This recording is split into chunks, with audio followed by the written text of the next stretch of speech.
अस्सलाम वालेकुम एवरीवन, कैसे हैं आप सब। आई होप सो कि आप सब ठीक ठाक होंगे, खैरियत से होंगे, बहुत ज़्यादा खुश होंगे। Welcome back to my another video. और आज जो है हम लोग अपना न्यू टॉपिक स्टार्ट करने जा रहे हैं, ठीक है, जो कि है इनऑर्गेनिक पॉलीमर्स। हमने जो है पिछली कुछ रीसेंट वीडियोस में अपने पाई एक्सेप्टर वाले टॉपिक को ओवरऑल कवर अप कर लिया था, ठीक है, जिसमें हमने डिफरेंट टाइप्स ऑफ लिगेंड्स पढ़े थे, उनका बिहेवियर पढ़ा था, ठीक है, इन डिटेल। तो आप उन वीडियोज़ को चेकआउट कर सकते हैं।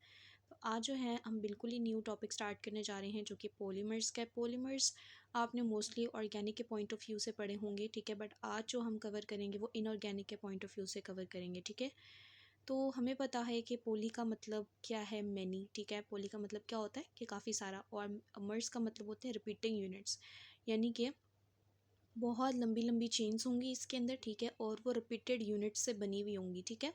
काफ़ी सारी रिपीटेड यूनिट से बनी हुई चेन्स हमारे पास पॉलीमर्स कहलाएंगे, ठीक है। तो इनऑर्गेनिक पॉलीमर्स जो होते हैं ये एक जाइंट बिग और मैक्रोमोलिक्यूल्स होते हैं, जो कि बने किससे होते हैं, एटम से बने हुए होते हैं, अदर देन कार्बन, यानी कि इसके अंदर कार्बन इन्वॉल्व नहीं है। जैसे हम ऑर्गेनिक एंड इनऑर्गेनिक केमिस्ट्री को इसी बेसिस पे सेपरेट आउट करते हैं कि ऑर्गेनिक केमिस्ट्री जो है हमारे पास जस्ट कार्बन एंड हाइड्रोजन से डील करती है, राइट। बट जो हमारे पास इनऑर्गेनिक केमिस्ट्री है, ठीक है, इसके अंदर क्या है, कार्बन एंड हाइड्रोजन के अलावा जो हमारे पास जो एटम्स हैं, ठीक है, वो इन्वॉल्व हैं। तो इनऑर्गेनिक पॉलीमर्स भी वही हैं कि हमारे पास ऐसे macro and giant and big molecules जो कि हमारे पास किससे बने हुए हैं, बिग एटम, एटम से बने हुए हैं, other than the carbon, right. And these bonds are link together mainly by covalent bond. और ये जो हमारे पास इन्होंने बॉन्ड बनाया हुआ आपस में, वो कोवलेंट बॉन्ड बनाया हुआ है, ठीक है। ओके, तो अब हम लोग नेक्स्ट अगर बात करते हैं एग्जांपल की, तो हमारे पास फॉस्फोजीन की एग्जांपल आती हैं, ठीक है, पॉलीफॉस्फेट्स की, पॉलीमेरिक सल्फर नाइट्रेट की, ठीक है। तो ये मैं आपको दिखा देती हूँ कि हमारे पास ये कुछ एग्जांपल्स हैं इनकी, ठीक है। तो एज एन एग्जांपल हम इनको देख सकते हैं, जैसे हमारे पास पॉलीफॉस्फोजीन्स हैं, ठीक है। तो ये जो एन लिखा हुआ है ना हमने ब्रैकेट के बाहर, इसका मतलब है कि इसी तरह P double bond N N R R की जो चेन लगी हुई है, ठीक है, ये रिपीटेडली आगे ऐसे ही जा रही है। इसी तरह पॉलीफॉस्फेट्स में भी, यानी काफ़ी सारे फॉस्फेट्स हैं, तो हमारे पास फॉस्फेट्स की चेन भी आगे तक जा रही है। एन मीन्स कि हमारे पास up to so number of, हमें नंबर नहीं पता, ये चलता ही जा रहा है, ठीक है। इसके बाद पॉलीमेरिक सल्फर नाइट्रेट की भी अगर हम लोग बात करें तो एस एन से हम उसको रिप्रेजेंट करते हैं, एन ब्रैकेट के बाहर हम लोग स्मॉल एन से रिप्रेजेंट करते हैं इसे। ओके, तो इस तरह हमारे पास आगे पॉलीकार्बोरेन्स की भी आ जाती हैं, ठीक है, सिलिकॉन्स की भी आ जाती हैं। तो ये हम सारे पढ़ेंगे आगे जाके, ठीक है। बोरेन्स को पढ़ेंगे हम, सिलिकॉन के क्लस्टर्स पढ़ेंगे, ठीक है।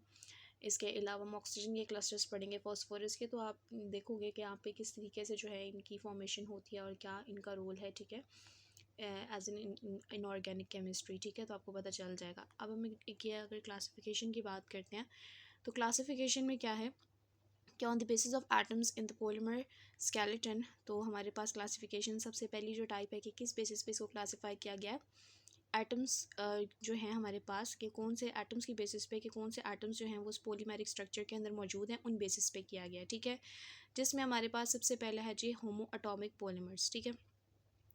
अब होमो एटॉमिक पॉलीमर्स क्या होते हैं, होमो मीन्स सेम, ठीक है, एटॉमिक यानी कि सेम टाइप ऑफ एटम से मिलकर जो पॉलीमर्स बने हुए हैं हमारे पास, वो होते हैं जी homo atomic polymers. Only one type of atoms and elements are present, ठीक है, यानी एक टाइप के ही एलिमेंट्स हमारे पास या फिर एटम्स जो हैं वो मौजूद होंगे। यानी कि अगर सल्फ़र है तो सारे आगे सल्फ़र ही होंगे, फॉस्फोरस है तो आगे फॉस्फोरस की ही चेन होगी लंबी लंबी, ठीक है, कोई इसमें डिफरेंस कुछ भी नहीं आएगा।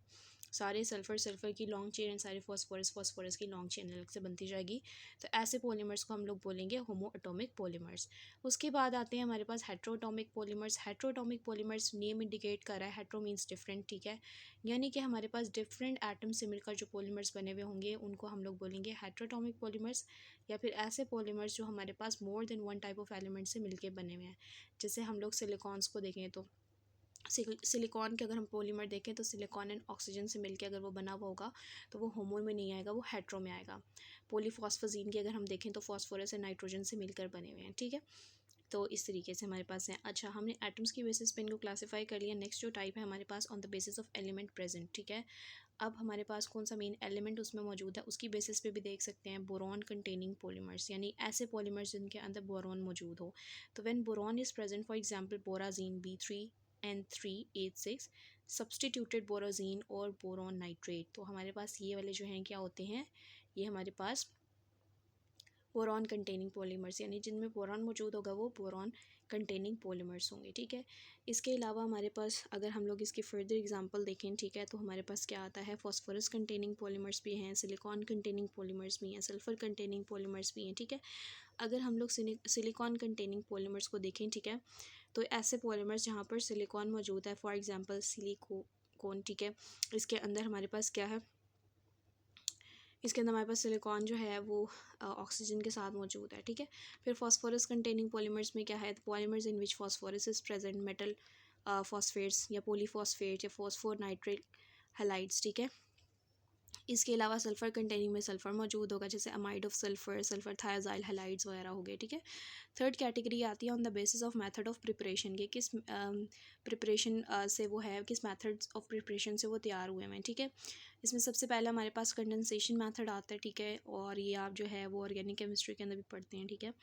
कंडेंसेशन मेथड में हमारे पास क्या है, टू और more similar type of simple molecules polymerise with the elimination of small molecules such as water, NH3, H2, HCl as by products, right.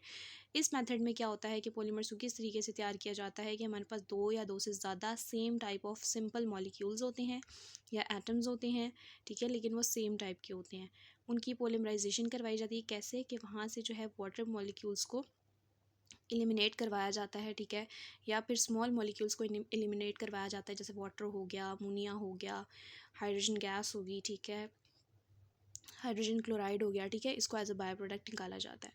तो एग्जांपल मैंने यहाँ नीचे इसका रिएक्शन लिखा हुआ है, ठीक है, तो इसमें क्या है हमारे पास, तो अगर आप देखो तो सबसे पहले हमारे पास क्या था, एक सिलिकॉन का जो था हमारे पास एक क्लस्टर था जिसमें हमारे पास क्लोरीन लगे हुए थे और दो आर चेन्स लगी हुई थी, ठीक है।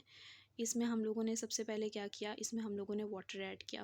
जब हमने इसमें वाटर ऐड किया तो हमारे पास क्या हुआ कि जहाँ पर क्लोरीन लगा हुआ था उन दो वाटर मॉलिक्यूल्स ने उन दो क्लोरीन को वहाँ से निकाल लिया और ख़ुद जहाँ वहाँ पर जो है उसका अपना OH वहाँ पर अटैच कर लिया, ठीक है। जब अपना OH वहाँ पर अटैच किया तो हमारे पास एज अ बाय प्रोडक्ट जो निकलेंगी हमारे पास 2HCl निकल आएंगे, ठीक है। और यहाँ से फिर क्या होगा, फर्दर जब हम इनकी पॉलीमराइजेशन करवाएंगे तो यहाँ से वाटर निकल जाएगा H2O की फॉर्म में, ठीक है। जब H2O की फॉर्म में निकल जाएगा तो पीछे एक ही ऑक्सीजन बचेगा, और जब एक ऑक्सीजन बचेगा तो पीछे हमारे पास कुछ ऐसी लंबी चेन आ जाएगी, ठीक है।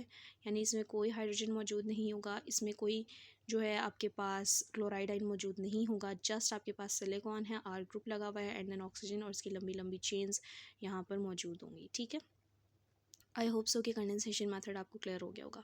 इसके बाद आता है जी एडिशन पॉलीमराइजेशन। इसमें अब अच्छा ऊपर वाले में क्या हो रहा था कि हमारे पास मोस्टली उसके अंदर एलिमिनेशन हो रही थी, ठीक है, लेकिन जो एडिशन पॉलीमराइजेशन होती है इसमें ऑब्वियस सी बात है एडिशन होती है, ठीक है। It occurs in unsaturated molecules, ये हमारे पास अनसैचुरेटेड मॉलिक्यूल्स में होता है, ठीक है। अनसैचुरेटेड मॉलिक्यूल्स कौन से होते हैं आपको पता होगा अच्छे से। अच्छा, टू और more monomer unit combine together without leaving any by product, यानी कि हमारे पास क्या अनसेचुरेटेड मॉलिक्यूल्स में होता है, ठीक है, यानी सिंगल बॉन्ड वाले में होता है, ठीक है। और हमारे पास दो या दो से ज़्यादा जो मोनोमर यूनिट्स होते हैं, यानी स्मॉल यूनिट्स होते हैं, दो या दो से ज़्यादा भी हो सकते हैं, वो आपस में कंबाइन करते हैं इकट्ठे, और बगैर कोई वो बाय प्रोडक्ट दिए बगैर उनका रिएक्शन प्रोसीड किया जाता है, किसी भी तरह की कोई बाय प्रोडक्ट नहीं बनती, जस्ट इसमें एडिशन होती है मोनोमर्स की, ठीक है।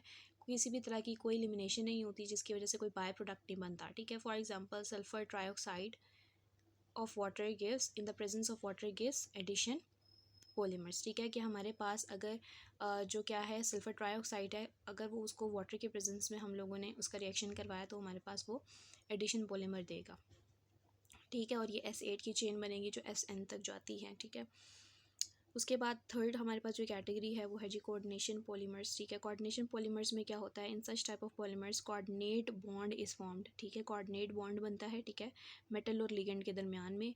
Chelate containing metal atoms can also form such polymers, ठीक है। ऐसे चिलेट जिनके पास मेटल एटम्स हों वो क्या बनाते हैं, वो ऐसे पॉलीमर्स बनाते हैं, ठीक है।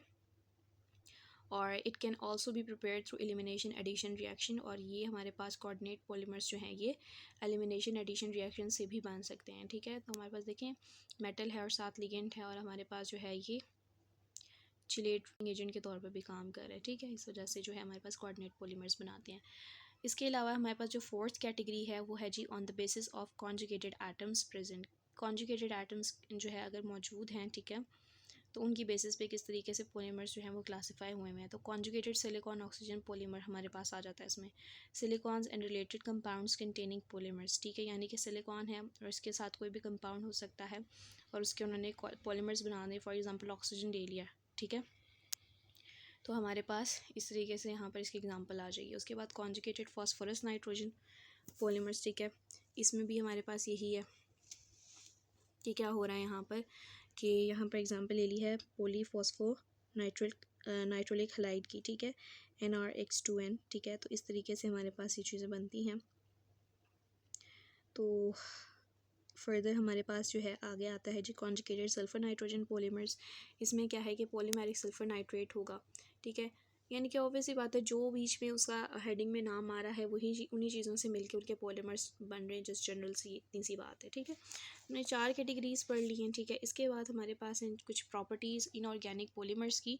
तो अगर हम देखें तो with a few exception of sulphur inorganic polymers do not burn, they only soften और मेल्ट एट हाई टेम्परेचर।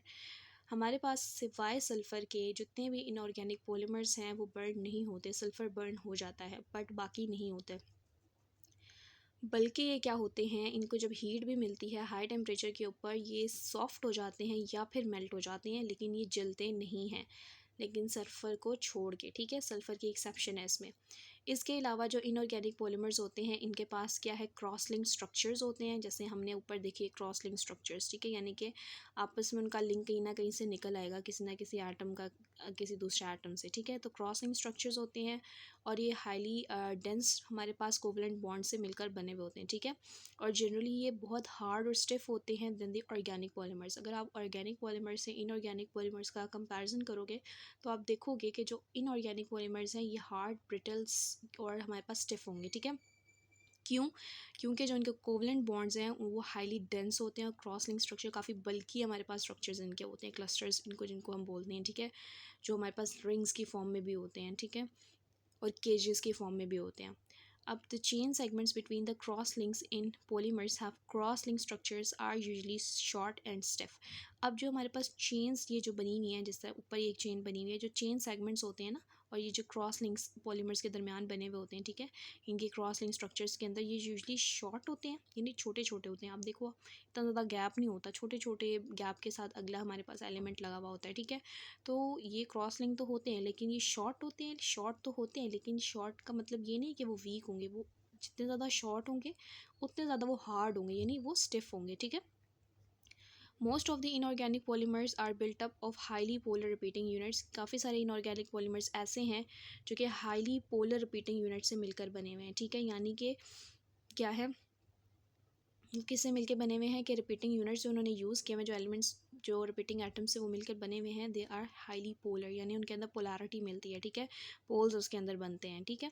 उसके अलावा हमारे पास जो इनऑर्गेनिक पॉलीमर्स हैं ये जनरली लेस ड्यूसिटल होते हैं देन दी ऑर्गेनिक पॉलीमर्स।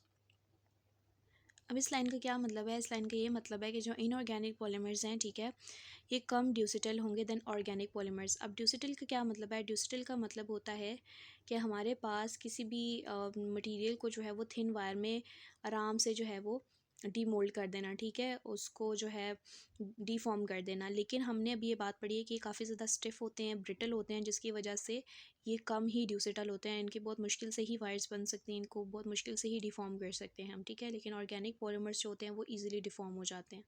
इसके बाद है जी कि हमारे पास जो पॉलीमर्स हैं ऑर्गेनिक पॉलीमर्स, ठीक है, वो हमारे पास 20% अगर हम लोग बात करें तो वो एक्सटेंसिबल होते हैं अपनी लेंथ से, यानी कि 20% हम उनको जो है उनकी ओरिजिनल लेंथ से ज़्यादा एक्सटेंड कर सकते हैं, ठीक है, खींच के या किसी भी तरीके से उनको एक्सटेंड कर सकते हैं हम, ठीक है। इसके अलावा जो इनऑर्गेनिक पॉलीमर्स होते हैं ये 10% अपनी ओरिजिनल लेंथ से एक्सटेंडेबल होते हैं, यानी कि अगर हम लोग दोनों का कंपैरिजन करें तो हमें ये बात पता चलती है कि inorganic polymers are more stiffer, more brittle than the organic polymers and extendable नहीं होते as compare to organic polymers, यानी बहुत कम एक्सटेंडेबल होंगे, राइट। ऑर्गेनिक पॉलीमर्स कितने परसेंट एक्सटेंडेबल होंगे अपनी ओरिजिनल लेंथ से, 20%, जबकि इनऑर्गेनिक पॉलीमर्स जो हैं वो just 10% of their original length वो एक्सटेंडेबल होते हैं, ठीक है। एंड सिक्स हमारे पास प्रॉपर्टी आती है कि in general inorganic polymers are stronger, harder and more brittle than organic polymers, जो मैंने आपको अभी बता दिया। तो ये हमने कुछ इनऑर्गेनिक पॉलीमर्स की जो थी वो कुछ बातें पढ़ी, उनकी इंट्रोडक्शन देखा, ठीक है, उनके बेसिक्स पढ़ लिए हैं। अब हम जो है नेक्स्ट वीडियो में जो है फर्दर इनको वन बाय वन डिटेल में पढ़ेंगे, ठीक है, जिस तरह बोरेन्स के क्लस्टर्स पढ़ेंगे, फास्फोरस के, नाइट्रोजन के, ऑक्सीजन के, ठीक है। जल्दी से सब्सक्राइब करें और बेल आइकन हिट करें।